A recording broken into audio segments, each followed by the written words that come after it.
Hello students, हम पढ़ रहे हैं अपने चैप्टर 4 प्राणी जगत के बारे में। प्राणी जगत में जिसमें हमने सबसे पहले बेसिक चीज़ें जानी थी कि इसमें जितने भी संघ होते हैं प्राणी जगत में वो किस तरीके से, यानी कि वो कैसे होते हैं, किस तरीके से उन्हें सीरीज़ में डिवाइड किया गया, उनमें क्या क्या डिफरेंसेस हैं या फिर क्या क्या उनमें सिमिलरिटीज़ है। ठीक है, तो उसके बाद बेसिक के बाद हमने जाना अपना पहला संघ पोरीफेरा के बारे में कि पोरीफेरा संघ क्या था।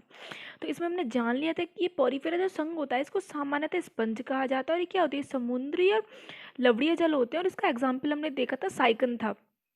ठीक है, उसमें उस संघ में हम क्या जान रहे थे कि उनमें ऊतक नहीं होता, स्पंज में जल परिवहन तंत्र और नाल तंत्र पाया जाता है। और क्या होता है, उनमें उनमें पाचन कोशिकाएं होती है, इनके शरीर पर कठिनकाएं यानी कि स्पिक्यूल्स और स्पंजी तंतु पाए जाते हैं। तो ये सारी चीज़ें हमने जानी थी। और हमने जाना था उस स्पंज में हम जान रहे थे कि जो जल परिवहन होता है वो सूक्ष्म रंध्र यानी कि ऑस्ट्रिया के द्वारा तो उसमें अंदर जाता था, और जो बड़े रंध्र थे ओस्क्यूलम द्वारा वो बाहर निकल रहा था, जो उसका मेन पॉइंट था। उसके बाद फिर हमने उसके एग्जाम्पल देखे थे कि उसके एग्जाम्पल थे स्पॉन्जिला, यू स्पॉन्जिया, स्नान स्पंज, जिसमें स्पॉन्जिला को मीठे जल में पाए जाने वाला जीव भी कहते हैं। ठीक है, अब उसके बाद आता है हमारा नेक्स्ट संघ यानी कि नाइडेरिया या फिर सीलेंट्रेटा। ठीक है, तो जो नाइडेरिया संघ है हमारा, इसमें जो हमारे जो मेन जंतु आता है इसमें हमारा वो होता है हाइड्रा। ठीक है, तो ये हाइड्रा का मैंने एक एग्जांपल बनाया हुआ है यहाँ पे। ये हाइड्रा है। हाइड्रा यानी कि जिसमें एक माउथ होता है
इसका काम होता है जंतु के शरीर के कंकाल की रचना करना, जो मीजोगेलिया होता है। तो इस तरीके से जो इनमें मीजोगोलिया पाया जाता है, ठीक है।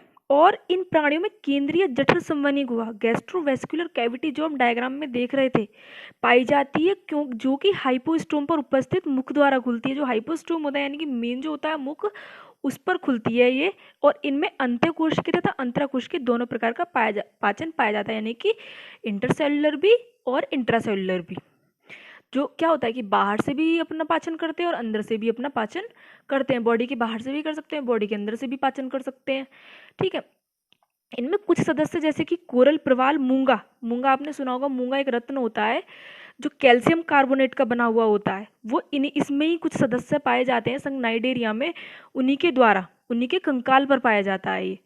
यानी कि जो मूंगा होता है ये काफ़ी महंगा बिकता है, मूंगा सबसे ज़्यादा महंगा रत्न पाया जाता है मूंगा। ये जो पाया जाता है कैल्शियम कार्बोनेट का बना होता है। ये जो नाइडेरिया संघ के जंतु हैं, इन्हीं के कंकाल पर पाया जाता है। ठीक, सबसे इम्पोर्टेंट पॉइंट आपका कि मूंगा जो होता है वो किसका बना हुआ था, वो कैल्शियम कार्बोनेट का बना होता है, और किसमें पाया जाता है, संगनाइडेरिया के कुछ सदस्यों के कंकाल पर पाया जाता है, ठीक है। इनके जीवन चक्र में पीढ़ी एकांतरण या मेटाजेनेसिस पाया जाता है। पीढ़ी एकांतरण यानी कि एक पीढ़ी से दूसरी पीढ़ी में जा रहे हैं, फिर रिवर्स उसी पीढ़ी में आ रहे हैं, फिर जा रहे हैं, फिर आ रहे हैं, इस तरीके से हो रहा है। यानी कि बीजाणुउद्भिद से युग्मकोद्भिद, युग्मकोद्भिद से फिर बीजाणुउद्भिद, इस तरीके से प्रोसेस इनमें कंटिन्यूसली चलता रहता है। तो पीढ़ी एकांतरण ये होता है। आती है बात इनके शरीर की। इनका जो शरीर होता है वो दो आकार का होता है, एक होता है पॉलिप और दूसरा होता है मेड्यूसा, ठीक। जो पॉलिप आकार होता है वो होता है हाइड्रा का। हाइड्रा जो होता है हम उसको देख रहे थे बेलनाकार होता है, तो बेलनाकार अवस्था होती है। और ये क्या होता है, एग्जाम्पल है इसका हाइड्रा। और ये स्थावर होते हैं, यानी कि एक जगह और स्थित रहते हैं, स्थावर होते हैं, गति नहीं कर सकते। दूसरा होता है मेड्यूसा। मेड्यूसा का एग्जाम्पल मैं अभी आपको दिखाऊंगी, यानी कि डायग्राम बना हुआ है मेरे पास, मैं आपको दिखाऊंगी कि मेड्यूसा किस तरीके से होता है और उनका इंटरनल स्ट्रक्चर किस तरीके से होता है, ठीक है। तो मेड्यूसा दूसरा होती है छत्रक अवस्था, यानी कि एक छतरी के टाइप से, जिसे ऑरेलिया जेलीफिश भी कहते हैं। ऑरेलिया जेलीफिश क्या होते हैं, पानी में क्या कर सकते हैं, मूवमेंट करते हैं, तैरते रहते हैं। तो ये मुक्त प्लावी होते हैं और गति करने में सक्षम होते हैं। दो प्रकार का शरीर हो गया, पॉलिप और मेड्यूसा, ठीक है। संघ नाइडेरिया के कुछ जंतुओं में पीढ़ी एकांतरण पाया जाता है। पीढ़ी एकांतरण के बारे में हम पहले ही बात कर चुके हैं कि पीढ़ी एकांतरण क्या होता है, एक के बाद एक अथवा दूसरी पीढ़ी में आते जाते रहते हैं। ये पहले पॉलिप जो पहले क्या होती है, पहले कोई भी जंतु पॉलिप में रहेगा, पॉलिप में अलैंगिक जनन द्वारा मेडुसा को उत्पन्न करेगा, मेडुसा स्थिति में चला जाएगा, यानी कि बेलनाकार अवस्था से छत्रक अवस्था में चला जाएगा, और फिर छत्रक अवस्था से क्या करेगा, लैंगिक जनन द्वारा पॉलिप अवस्था में। तो बात आती है कि जो पॉलिप से मेड्यूसा में जाता है वो जाता है अलैंगिक जनन द्वारा, और मेड्यूसा से जो पॉलिप में आता है वो आता है लैंगिक जनन द्वारा। तो दोनों में काफ़ी डिफरेंस है, दोनों में अलैंगिक जनन और लैंगिक जनन हो रहा है, ठीक है। एग्जाम्पल इसका ओबेलिया। जो ओबेलिया जंतु होता है वो अलैंगिक जनन करके पॉलिप से मेड्यूसा अवस्था में आता है, और फिर मेड्यूसा से लैंगिक जनन करके पॉलिप अवस्था में आता है।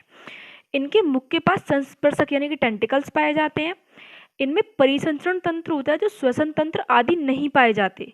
उत्सर्जन तंत्र भी इनमें नहीं पाया जाता, या ना ही इनमें परिसंचरण तंत्र पाया जाता है, ना ही इनमें श्वसन तंत्र पाया जाता है, और ना ही इनमें उत्सर्जन तंत्र पाया जाता है। जब इनमें परिसंचरण तंत्र ही नहीं होगा तो उत्सर्जन तंत्र का क्या होगा, तो इनमें कुछ भी नहीं पाया जाता इस तरीके से, क्योंकि इनमें ऊतक स्तर का शारीरिक संगठन पाया जाता है, ठीक है। अब आते हैं संस्पर्शकों तथा शरीर के अन्य भागों में दंश कोशिकाएं पाई जाती हैं, जो इनको सुरक्षा प्रदान करती हैं। सुरक्षा किस चीज़ में प्रदान करती हैं, यानी कि शिकार को पकड़ने में, किसी ठोस सतह से चिपकने में मदद करती है। जो तंत्रिका कोशिकाएं होती हैं उनकी जो शाखा होती हैं वो आपस में मिलकर तंत्रिका जाल बनाती है। जो तंत्रिका कोशिकाएं होती हैं इनकी वो शाखाओं के रूप में होती हैं, ठीक है, जो आपस में मिलकर एक तंत्रिका जाल बनाती हैं। नेत्र बिंदु पाया जाता है इनमें, जिसको स्टेटोसिस्ट बोलते हैं। नेत्र बिंदु इन्हीं में पाया जाता है। ऊतक इस तरह का जो संगठन है वो यही है कि उनमें कोई एक अंग पाया जाए, ठीक है। तो ये नेत्र बिंदु स्टेटोसिस्ट इनमें पाया जाता है। इनमें जो अलैंगिक जनन होता है वो मुकुलन बडिंग द्वारा होता है। जैसे कि एग्जाम्पल हाइड्रा एक बहुत ही अच्छा एग्जाम्पल है मुकुलन का। हम हाइड्रा में देखते हैं कि क्या करता है, इसमें बड निकली हुई होती है। बड क्या होती है, बड सेम हाइड्रा जैसा स्ट्रक्चर बना लेती हैं, यानी कि इनमें जो न्यूक्लियस होता है वो डिवाइड होता है, दो पार्ट में डिवाइड हो जाएगा न्यूक्लियस बड के थ्रू ही, फिर क्या होगा, सेम हाइड्रा बन जाएगा। तो इनमें जो जलन होता है वो हाइड्रा में मुकुलन द्वारा होता है। हाइड्रा नहीं, मुकुलन द्वारा ही होता है। इसका बेस्ट एग्जाम्पल आपका हाइड्रा। अगर आपको ये पूछते कि मुकुलन किस में होता है तो आप सबसे पहले हाइड्रा बोल सकते हैं, ठीक है। उसके बाद आता है कि इनमें लैंगिक जनन जो होता है वो युग्मकों द्वारा होता है, यानी कि चल बीजाणु, एचल बीजाणु, इन सब के द्वारा इनमें युग्मकों द्वारा इनमें अलैंगिक जनन होता है। अब जानते हैं इनके एग्जाम्पल के बारे में, इनके एग्जाम्पल क्या क्या है। तो इनके एग्जाम्पल होते हैं Aurelia, hydra, Obelia, Physalia. Physalia को इस तरीके से लिखते हैं PHYSALIA, जिनमें इसी आप देख सकते हैं किस तरीके से, मैंने आपको इंग्लिश में भी इसी वजह से लिख के बता दिया है जिससे आपको कन्फ्यूजन ना रहे फाइसेलिया को पढ़ने में। जो फाइसेलिया होता है उसको पुर्तगाल युद्ध मानव भी कहते हैं, यानी कि पोर्टुगीज मैन ऑफ वॉर। इनमें इनका एग्जाम्पल है समुद्री कलम यानी कि सी पेन, जिसको पेंट्यूला भी बोलते हैं। फंजिया होता है इनमें, यह कोरल होता है। मिंड्रा पाया जाता है इनमें, जिसे मस्तिष्क कोरल बोलते हैं। समुद्री एनिमोन पाया जाता है, यानी कि सी एनिमोन। और इनमें क्या पाया जाता है, इनमें एडमेशिया पाया जाता है। तो अब देखते हैं इनके इंटरनल स्ट्रक्चर, यानी कि ऑरेलिया का ऑरेलिया जो मेडुसा फॉर्म होती है उसकी, वो देखते हैं ऑरेलिया की मेडुसा फॉर्म किस टाइप की होती है। तो ये एक ऑरेलिया का एग्जाम्पल है, यहाँ पे मैंने आपको डायग्राम बना हुआ है, एक मेडुसा फॉर्म में है, यानी कि छत्रक अवस्था में। अगर इसको पॉलिप अवस्था में देखें तो पॉलिप अवस्था में इस तरीके से पाया जाता है, ठीक है। यानी कि दोनों हो गए, दोनों बॉडी स्ट्रक्चर हो गए, मेडुसा भी और पॉलिप भी, ठीक। ये एडोमेसिया है, एडोमेसिया एक पॉलिप, इसका पॉलिप फॉर्म है ये, यानी कि एक पॉलिप फॉर्म है। और अगर इसको आप इसकी बेलनाकार अवस्था देखेंगे, मेडुसा अवस्था देखेंगे, मेडुसा फॉर्म देखेंगे, तो वो इसकी इस टाइप से होती है, ठीक है। तो ये हो गया आपके संग नाइडेरिया के बारे में। उसके बाद हम, आपको अगर इसमें कोई डाउट है तो आप कमेंट में मुझे बता सकते हैं कि हमें ये चीज़ इसमें क्लियर नहीं हुई। वैसे मैंने आपकी सारे एक एक पॉइंट आपके क्लियर करे हैं, और बहुत ही अच्छे से क्लियर करे हैं, जितना कि आपके बुक में भी नहीं है। जो मुझे अपनी तरफ से पता है मैंने आपको वो भी बताया है इस संग में, ठीक है। तो उसके बाद अगर आपको फिर भी कोई डाउट रहता तो आप मुझसे क्लियर करें, कमेंट्स में लिखें, जैसे भी आपको सही लगे वैसे क्लियर करें उसको, ठीक है। और उसके बाद हम अपना तीसरा संग फिर नेक्स्ट में स्टार्ट करेंगे।